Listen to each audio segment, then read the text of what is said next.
everyone, it's the Sky Priestess, and welcome to this live video. So, there's a couple of things I want to talk about. Astrologically speaking, the skies are pretty volatile right now. I'm just going to very briefly list the reasons for this, and we're going to spend more time on how to actually cope. There's always something going on in terms of astrology, and sometimes it's a sometimes it's a great thing, sometimes a time where you really need to keep your guard up. And whilst there are plenty of opportunities with all of this volatile energy for us to really get deep in our own practice, in our own self-understanding, this is definitely a time where you want to exercise greater physical precautions and to put protection and safety at a premium, especially for yourself, your loved ones, your kids, irrespective of species, just any matter, any issue, any person whom you really, feel deeply about and care for, including yourself. This is a time to really be finding that balance between vulnerability and protection, and to do so in a way that truly aligns with your heart. So that is the big summary of it. We're going to be seeing a lot of volatility between now and for the rest of July, honestly speaking. But the next few days are going to be particularly intense. So let's just talk about the alignments that support this interpretation. Now, first of all, we're seeing Uranus and Mars together in Taurus with Algol, the Medusa's head. I personally look at the fixed stars as being very, very subjective. Algol has a very specific meaning, but there's also a wide variety of interpretations. And whilst there's a lot of crazy that's going on in the world right now, to me, it's not so much the Uranus Mars Algol conjunction. To me, the thing that is actually sparking the volatility is Eros.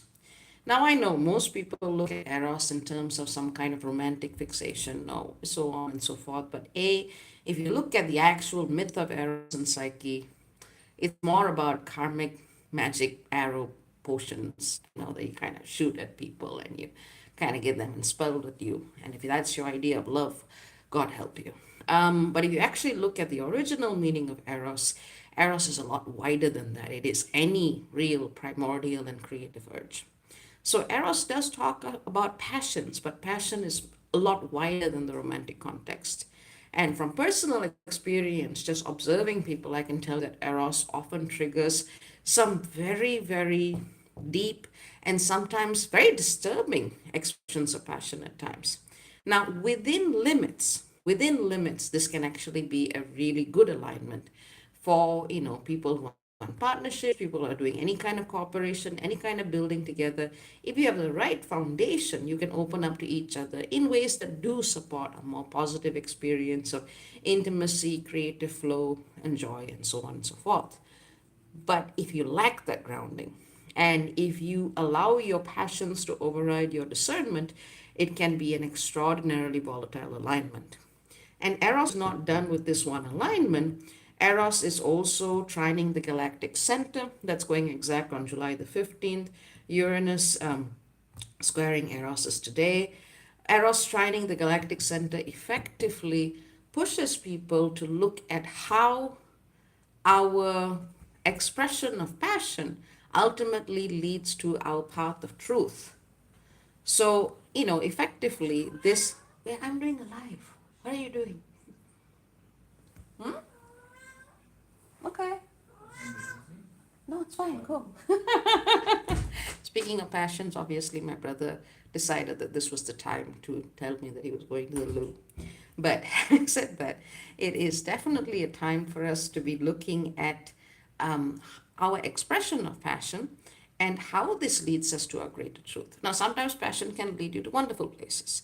Your creativity, your expression of love, all of that can align and zing up in ways that lead you to places that you never thought you could go. Again, with the right people, with the right grounding, with the right discernment. But, and here's the big but, and Ariel is also contributing this time. And here's the big but. When we look at passion in a very ungrounded sense, the same thing can powerfully combine to create the sense of everything you feel is right, everything your ego wants is what you should do. And that can then push you towards actions on a much larger scale that you would normally not do. So, this is definitely a time for people with impulse control issues to be very, very circumspect. And if you are, whether it's dealing with those issues in yourself or whether it's dealing with people around you who are not particularly grounded, you got to really put your safety at a premium at this time. Because Mars and Uranus and the Galactic Center and Algol and Eros are all aligned together at this time, anything can happen. Now, of course, as I was actually trying to sit down and do this with my Tier 23 group yesterday, but I could already feel the volatility in the air. And I was like, you know what? Take a day, feel into it, see what's actually coming up. And then, of course, events transpired as they did in the United States. So a lot of people's passions are going to be inflamed one way or another. And you got to be very careful about with whom you share your space with at this time. This is certainly a time where we do need to be following our hearts, but we need to really, really sit in ourselves to see if it is an egoic reaction or if it is something we truly believe in. And those who cannot differentiate their ego from their heart are going to have the hardest time with this particular energy. July the 15th, we also see additional risk with Saturn and Nessus being the abuser's asteroid at 19 degrees Pisces in conjunct Mercury in Leo. The lesson is clear. Keep protecting your heart. Sit in with your own vulnerabilities to identify what spiritual or karmic patterns keep you locked in a particular cycle. So really, throughout the next few days in particular, it is really blanket fort time. There are times where pushing into the collective is exactly the right thing to do. And there are times where sitting with yourself and seeing what comes up is precisely the right time to do.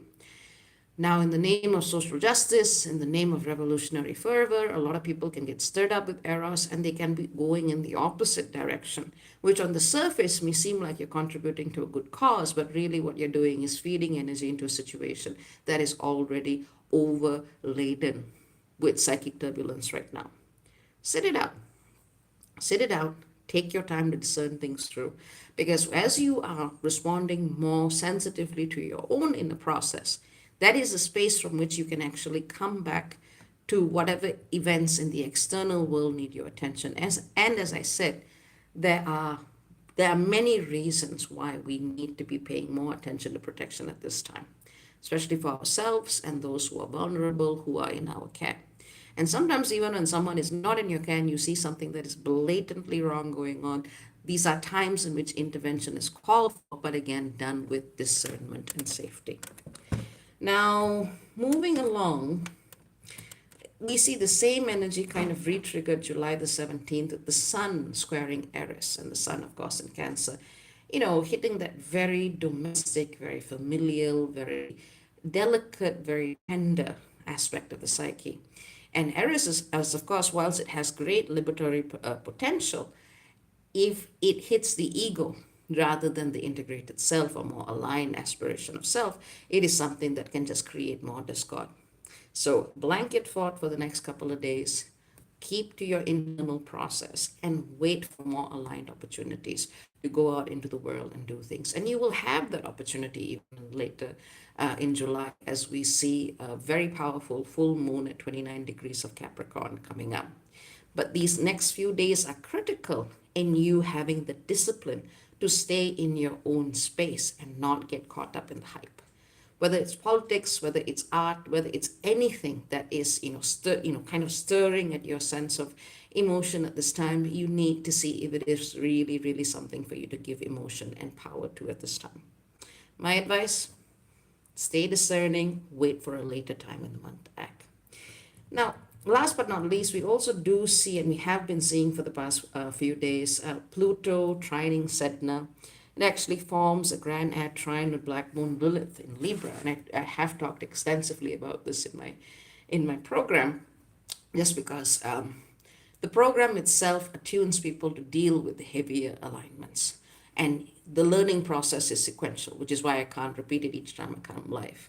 So what I will tell you is this: Pluto, Sedna, and Black Moon Lilith come together. They have been together for a while now, and this is a very powerful time for all of us to really be sitting with and looking at the language, looking at the concepts, looking at the framing devices that we use to understand this whole victim abuser narrative. I think of Foucault actually, and when I went back many years ago when I was reading Foucault, there was a concept that I particularly enjoyed, and it made a lot of sense to me. And basically, he said very clearly, look, the system is what is actually creating the field of what you call resistance. So what you're actually resisting to or what you're actually reacting to is something that is a domain that's already been prescribed for you. And whilst he didn't expand upon it in that particular sentence, to me, Foucault was already saying that, hey, what we think about as resistance may just be the little stage that has been created for us. And really, to create change, we need to be flipping the script. We need to be looking at different ways we can engage and different ways in which we can actually create change. What with technology, what with social media, and the way everything needs to be viral these days, as God, the language is terrible. People kind of make every social justice cause something that either has to claw at your emotions one way or another, or has to paint you in one corner or another corner. It's so utterly polarizing. I do want to also mention that alongside all of this, we are still seeing multiple genocides happen all over the world. Of course, the one that is mostly focused on is Palestine, but we still see things happening in Sudan, in the Congo, in various other places. And the best thing that you can honestly do is, rather than feeding into that fear, helplessness, apathy, engage constructively where you can, rather than doing any kind of political grandstanding. And I like the way people have handled this, especially in the Palestine situation. They've realized their governments are not going to listen to them. So, in addition to casting the vote, a lot of people are organizing more community based initiatives to get people to safety and helping them through GoFundMe's and whatnot. That is a practical, grounded way you can actually help people. Don't feed in to the emotional narrative that hooks. Do what concretely can bring change. And that's one example. But take this to also, apply to different areas of life. Whatever it is that's trying to get you into some kind of polarized or hyperbolic state of emotion, no, don't give in to it. Even if it makes you feel like the hero, even if it makes you feel like you're fighting against some great injustice, that's just part of the way the system works. Look at the way in which you can create real change, often with community, often with building networks of solidarity, and for doing things that have a tangible benefit. So do what you can and be practical about it. And as I have said or been saying throughout this video, protect thyself. You cannot do anything for anyone if you are emotionally, physically, or spiritually compromised in some way. Or rather, the scope of what you can do would be a lot more limited.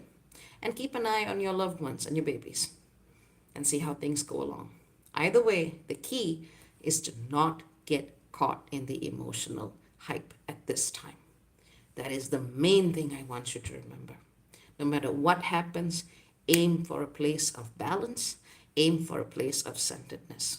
Because no matter what the world throws at you, the only thing you have a right to honestly say, this is yours, is the way you respond. So if you want to go running around like, lemmings into the water, that's your choice. But understand that is the choice that you're making. So having said that, I hope that this information gives you grounding and perspective for the next few days. Just bear in mind that the full moon is coming up, and that is where we are going to be called to make more tangible, practical decisions. Just don't get caught up in the hype beforehand. Take care, very many blessings, lots of love. Ciao, ciao for now. Bye-bye.